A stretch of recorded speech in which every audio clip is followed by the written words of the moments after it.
अब हेर्दै जाउँ अगाडि दिनहरू यिनले कस्तो गर्छ अहिले यति गर्छ भन्ने ठोको कसैले पनि गर्न सक्दैन। नेपालको हात धेरै बाहिरबाट छ फेर्दैन अब त्यो केपीहरूलाई त्यो गभर्मेन्टभित्र हालेको छ त्यो गर्छ भनेर हामी ठोको गर्न सक्दैन। तर पहिलाभन्दा अलिकति राम्रो हुन्छ भन्ने मेरो मात्रै होइन आम जनताहरूको मनाशय चाहिँ देशदेखि विदेशसम्म चासोको विषयको मान्छेहरू चाहिँ जेल चलान हुने क्रम बढिरहेको छ। सम्मकै न्युज हेर्दासम्म पनि केपी शर्मा ओली रमेश लेखक क्रम बढ्दैछ। यसलाई तपाईँले कसरी हेर्नुभएको छ? यो एकदम दुःख लाग्दो कुरा पनि छ र किनभने केपी ओलीले जुन इन्डिया र नेपाल किन्छन् भनेर अहिले उसको आफ्नै क्षेत्रबाट ठुलो सङ्ख्यामा हार। दाजु नमस्कार। सम्पूर्ण नमस्कार। मेरो नाम भवन सिंह, मेरो जन्मथलो बैतडी जिल्ला हुगली सहर, हाल बसाइ अतरिया। 5 वर्षको दौरानमा तपाईँले लन्डनमा के कुराहरू तपाईँले राम्रो र के कुराहरू चाहिँ नराम्रो पक्ष तपाईँलाई चाहिँ लाग्यो र आगामी आउने नेपालीहरू विद्यार्थीहरूदेखि लिएर कामको भिजामा आउने सम्पूर्ण धेरै जस्तो नेपालीहरू आइराख्नु भएको छ लन्डनमा र उहाँहरूलाई के भन्न चाहनुहुन्छ र यता चाहिँ तपाईँलाई यताको बसाइ कस्तो लागिरहेछ एउटा आफ्नो धारणा राखिदिनु। बसाइ ठिकै छ, राम्रै छ, तर आफ्नो देशको जस्तो चाहिँ परदेशमा हुँदैन। अलिकति कठिनाइ छ किनभने चाहिँ आफ्नो देशमा सानो गरेर खानलाई पनि जीविकोपार्जन गर्नलाई एकदम सजिलो छ। लन्डनमा के छ भने ट्राभलिङ पैसा लाग्छ, रुम रेन्ट तिर्नु पऱ्यो, खानु पऱ्यो, बस्नु पऱ्यो भने जस्तो जब पाएन भने अलिकति गाह्रै छ। अब नेपालको स्थिति नेपालमा बसेर पनि केही नभएर सबै विदेशतिर आइरहेछन् अनि गाह्रै छ। अब एक हिसाबले राम्रो पनि छ किनभने हामीलाई आर्थिक अवस्थाले नेपालको आर्थिक अवस्थाले नभ्याएको भनेर हामी विदेश आएको। अब दुःखै छ, रात दिन घाम पानी केही भन्न पाइन्न, घरमा सानो तिनो भए पनि ल भन्ने हुन्छ। अब यहाँ सबैलाई म के भन्न चाहन्छु भने सकेसम्म आफ्नै देशमा गर्दा धेरै नै राम्रो अति उत्तम छ। अब भएन भने के गर्ने, नेपालको अब सबै नेताहरूले देश खाइसक्यो, केही छैन नेपालमा भनेपछि त आउनै पऱ्यो। आएर दुःखसुख भएर जस राम्रै भइरहेछ। अब आगामी आउने विद्यार्थीहरूलाई चाहिँ के तपाईँ सुझाव छ? मेरो के सुझाव छ भने सकेसम्म आफ्नो देशमा गएर एकदम राम्रो छ सबै चिजहरू। पढे लेखेका युवाहरू विदेश पलायन भयो भने नेपालमा पनि केही छैन, अहिले सबै विदेशमा छन्। सक्दैन अब केही नेपालमा हुँदैन भने चाहिँ आफ्नो प्रिपेयर बेकअप पनि अलिकति राखेर अब भोलि जबै पाएन, रुम रेन्ट तिर्नुपर्छ, कलेज फिस तिर्नुपर्छ, कति सुसाइड गरेर मरिरहेछन्, कति झुन्डेर मरिरहेछन्, कति नदीको किनारमा गएर मरेको भेटिरहेछन्। कति दुःख लाग्छ, कति पीडा छ हाम्रो देशको होइन। विदेशमा आएर पनि राम्ररी काम पाउँदैन, अलिकति गाह्रै छ। जसको मान्छे चाहिँ अलिकति सपोर्टिङ गर्छन्, सपोर्ट गर्छन्, तर चाहिँ यता आउँदाखेरि चाहिँ अलिकति बेकअप पनि अलिकति है मैले 2-4 महिना जब पाएन भने पनि त्यो अनुसारको बनाएर आउँदा राम्रो हुन्छ। सकेसम्म आफ्नै देशमा गर्दा अति उत्तम।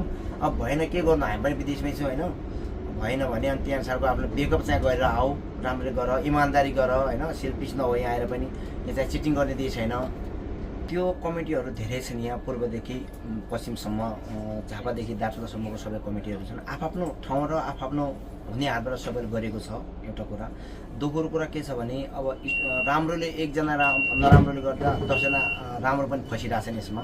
यो सेल्फिस भएको कारणले स्टुडेन्टहरूले पहिले चाहिँ आफ्नो काम निकालेर कति मान्छेहरूलाई अब पैसा माग्ने, नदिने, धोका गर्ने, काममा जब काम 0 टाइममा काममा चाहिँ मेरो असाइनमेन्ट छ, म सक्दैन, म बिरामी भइदिने भन्ने किन चाहिँ कसैले पनि बिजनेस चलाउनलाई चाहिँ प्रिपेयर आफ्नो टाइट मान्छे राखेको हुन्छ। अनि त्यो धेरै सबैले होइन, कतै कतै स्टुडेन्टहरूले चाहिँ त्यो अलिकति अन्डरस्ट्यान्ड भएर हो कि अथवा नेपालकै जस्तो भएर कि यता बानी नपरेर त्यो गर्दाखेरि अलि राम्रो मान्छेलाई पनि असर गरिरहेको छ। केही नराम्रो तत्त्वहरूले गर्दा अरू सबैले मैले देखे अनुसार अहिलेसम्म जस्तो एनआरएलले पनि राम्रो सहयोग गरिरहेको छ। पैसा उठाएर कति मान्छेहरू मरेको लासहरू पनि नेपाल पठायो अनि कति ठाउँमा हेल्प पनि गरिरहेको छ। कति स्टुडेन्टहरूलाई जागिर लगाइदिने, रुमहरू खोजिदिने, सबै संस्थाहरूले आफ्नो क्षेत्रबाट पैसा उठाएर हुन्छ के हुन्छ राम्रो सपोर्ट सबैले गरिरहेको छ। तर चाहिँ अलिकति दुःख लाग्दो कुरा के छ भने हाम्रो नेपाली स्टुडेन्टहरू चाहिँ सर्ट एन्ड सोध्छन्, त्यो गर्दा अलिकति नराम्रोले गर्दा है राम्रोलाई पनि असर परिरहेको छ। यस्तो नगरिदिए अति नै राम्रो हुन्थ्यो। नत्र सकेसम्म सबैले आफ्नो ठाउँबाट राम्रो सपोर्टिङ गरिरहेको छ। मैले देखे अनुसारको सबै धेरै जस्तो संस्थाहरूमा हिँडेर हुन्छु म पनि। अहिलेको यो नेपालको राजनीतिक जो घटना विकसित भएको छ पछिल्लो क्रममा, त्यो राजनीतिक घटनाक्रमलाई तपाईँले कसरी निहालेर हेर्नुभएको छ? अहिलेको परिस्थितिमा के छ भने जनता पनि अलिकति बुझ्ने भइसके र एकलौटीमा नै के नेपालको हित हुने काम गर्छन् कि कसरी भन्ने आशमा मात्रै बाँचिरहेछन् सबै जनताहरू। अब हेर्दै जाउँ अगाडि दिनहरू यिनले कस्तो गर्छन्, अहिले यति गर्छन् भन्ने ठोको कसैले पनि गर्न सक्दैन। नेपालको हात धेरै बाहिरबाट छ, फेरि पनि अब त्यो त्यत्रो केपीहरूलाई त्यत्रो भित्र हालिरहेको छ। अहिले त्यत्रो फेरि सुरु भइसक्यो, हुलदाङ्गा भइरहेछ, टायर बाँधिरहेछन्, रोडहरूमा घरहरू भत्काइरहेछन्। अबको अगाडि दिनहरू हेरौँ। अहिले हामीले यति गर्छ भनेर हामी ठोको गर्न सक्दैन, तर पहिलाभन्दा अलिकति राम्रो हुन्छ कि भन्ने मेरो मात्रै होइन, आम जनताहरूको मनाशय चाहिँ देशदेखि विदेशसम्म चासोको विषय बनेको छ। अहिले एकदमै नेपालको राजनीति एकदम तरङ्गित भएको छ। र पछिल्लो क्रममा सानादेखि ठुला नेताहरू छन्, को मान्छेहरू चाहिँ जेल चलान हुने क्रम बढिरहेको छ। सम्मकै न्युज हेर्दासम्म पनि केपी शर्मा ओली, रमेश लेखक, दीपक खड्कादेखि लिएर अन्य धेरै काङ्ग्रेस र माओवादीको चाहिँ ठुलोदेखि सानो नेताहरूसम्म सम्पूर्णलाई चाहिँ अख्तियार लागेर चाहिँ जेल जाने, जेल चलान हुने क्रम बढ्दो छ। यसलाई तपाईँले कसरी हेर्नुभएको छ? यो एकदम दुःख लाग्दो कुरा पनि छ।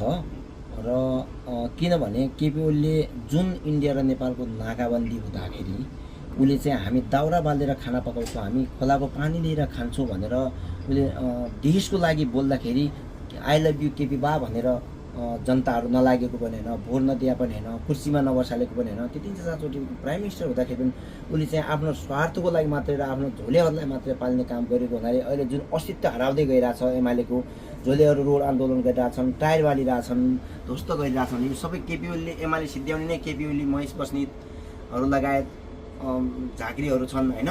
यिनले चाहिँ केपी ओलीको कुनै पनि सन्तान छैन भन्छन्। उसलाई के को माया, एउटा देशको लागि राम्रो गरिदिए अब उसले पुस्तु पुस्तुलाई नाम लेखेर गएको होइन, उसले ठाउँ नपाएको पनि होइन। 3-4चोटि प्राइम मिनिस्टर हुँदाखेरि उसले आफ्नो गुटबन्दीलाई छोडेन, आफ्नो झोले टोलीहरूलाई पाल्न छोडेको। त्यसको जुन हुन्छ नि घमण्ड भन्छ नि, जस्तै रावणसित पनि घमण्ड थियो, त्यो पनि रावणको पतन भयो। जस्तै केपी ओलीमा एउटा दम्भ छ, घमण्ड छ, म बराबर कोही छैन, मलाई सबैले मान्छन् दिन्छन् भनेर अहिले उसको आफ्नै क्षेत्रबाट ठुलो सङ्ख्यामा हार बेहोर्नु पऱ्यो। त्यो मात्रै होइन, उसको अहिले एउटा दुःखद कुरा के छ भने उसको अहिले पिताजीको स्वर्ग राख्नु भएको छ। त्यो मर्दाखेरि पनि उसले उसको क्रियामा बस्दाखेरि पनि अहिले उसलाई दुःख परेको बेला पनि उसलाई चाहिँ लगेर जेल ठुक्नु होइन।